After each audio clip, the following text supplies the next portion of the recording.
Yo halo semuanya, balik lagi bersama gue Made dalam konten belajar tentang apapun, dari manapun, dan kapanpun.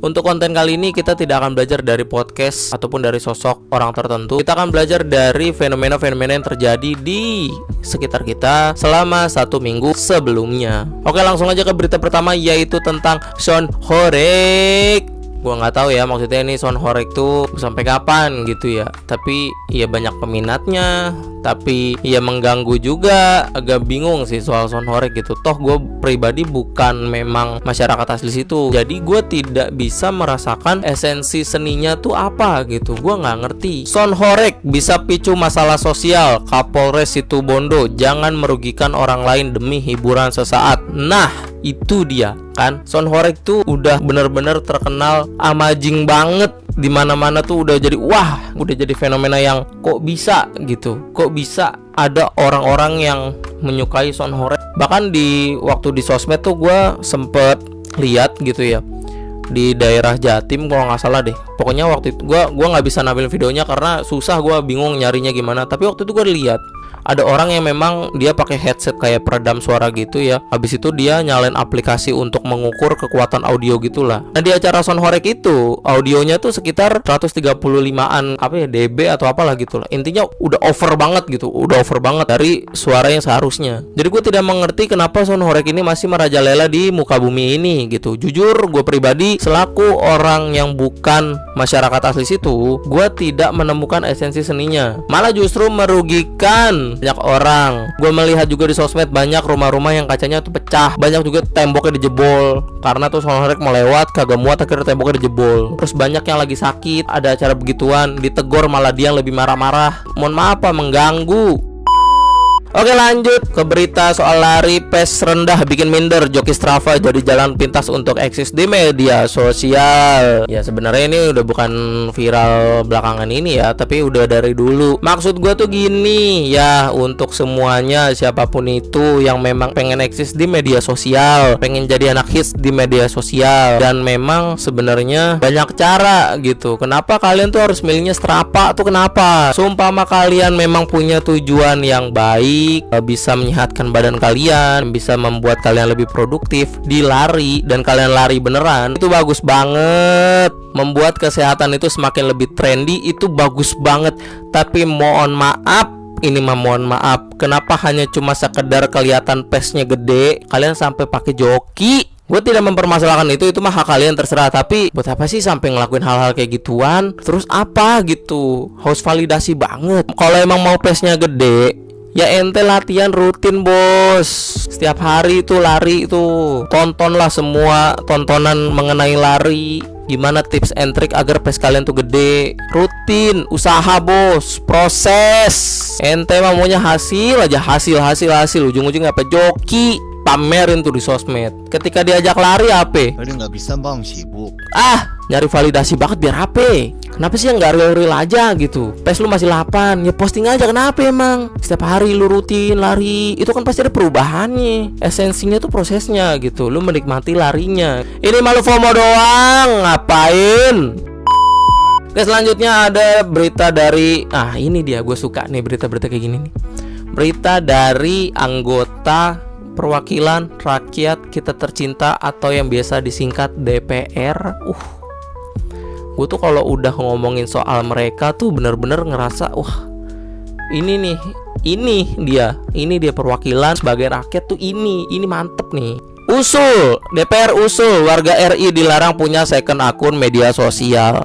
Mohon maaf nih bapak-bapak, ibu-ibu yang memang menjadi perwakilan saya di gedung pemerintahan sana gitu ya, yang memang menjadi perwakilan kami selaku masyarakat biasa, warga sipil biasa, yang kita tidak tahu menau kalian tuh ngapain di sana gitu ya. Tapi yang jelas kita tahu gedungnya tuh gede banget, fasilitas itu mewah banget. Tapi mohon maaf gitu ya, Bapak perwakilan DPR yang terhormat ini mah ya, dengan segala kebodohan saya gitu, kenapa sih Pak dari sekian banyak topik Bapak tuh milih usulnya sosial media, spesifiknya second akun? Kenapa sih Pak? Ada apa sih? Ada masalah apa sih sama second akun Pak? Ya intinya sih kalau dari beritanya alasannya itu adalah agar tidak banyak marak buzzer. Diusulkan satu orang tuh satu akun aja, nggak usah banyak-banyak. Tapi Pak, mohon maaf, Mark Zuckerberg aja tuh kagak kepikiran Pak untuk mengatur begituan. Orang Google, orang YouTube juga kagak kepikiran. Ya udah, lu mau spam akun, mau ternak akun, mau berapa akun juga suka-suka lu dah gitu. Kagak ada tuh kebijakannya, paling umur gitu kan, konten yang diproduksi, jangan hal-hal yang senonoh gitu-gitulah. Lah kalau masalah banyak-banyak akun mah itu suka-suka dia.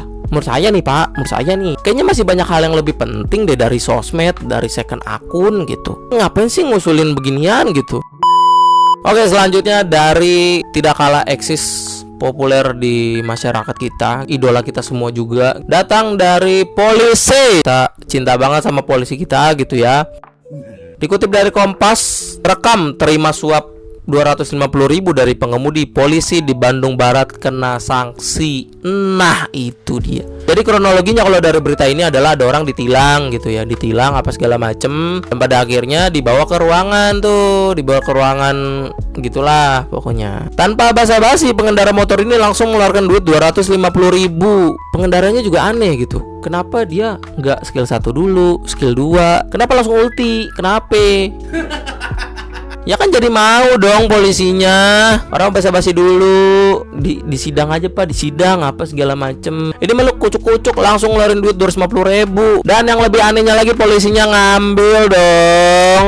Ya mungkin di point of view polisinya gitu ya. Lah kan gue dikasih gitu, gue kan kagak minta gitu ya. Udah gue ambil gitu, terus lu sana jalan gitu. Ya mungkin mikiran polisi begitu, karena pengendaranya ngasih. Coba pengendaranya basa-basi, ya tetap minta polisinya. Tapi bohong. Untuk dari kasus polisi itu ya akhirnya polisi yang bersangkutan itu dipindah tugasin. Yang tadinya di daerah mana ke daerah mana, ya cuma dipindah tugasin doang sih, kagak dipecat.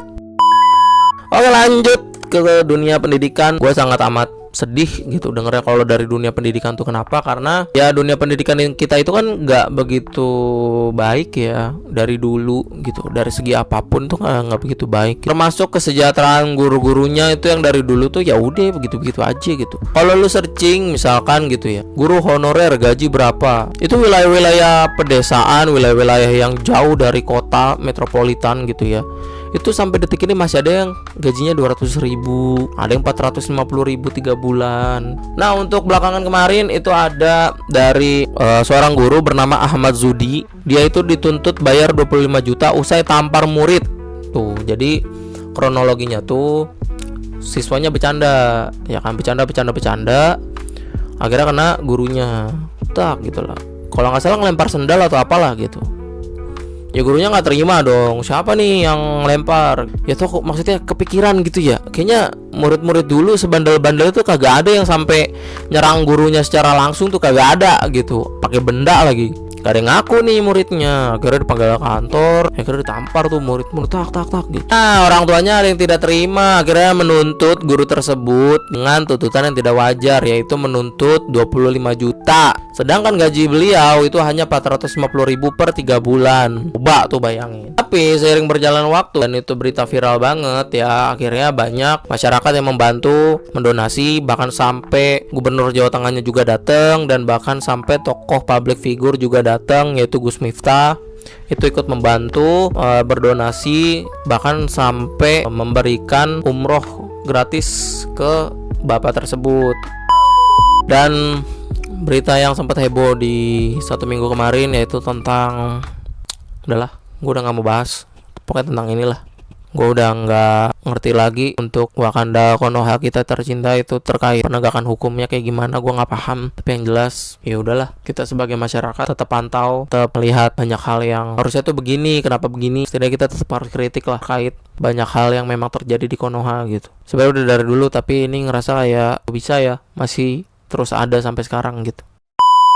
Oke, mungkin gitu aja konten belajar bareng kita pada hari ini. Semoga kita mendapatkan insight baru, insight positif, insight yang lebih bisa membuat kita berkembang lagi menjadi pribadi yang lebih baik dari sebelumnya, setidaknya 0,0001% di setiap harinya. Dan jika kalian suka sama konten yang kayak gini, jangan lupa like dan share ke teman-teman kalian.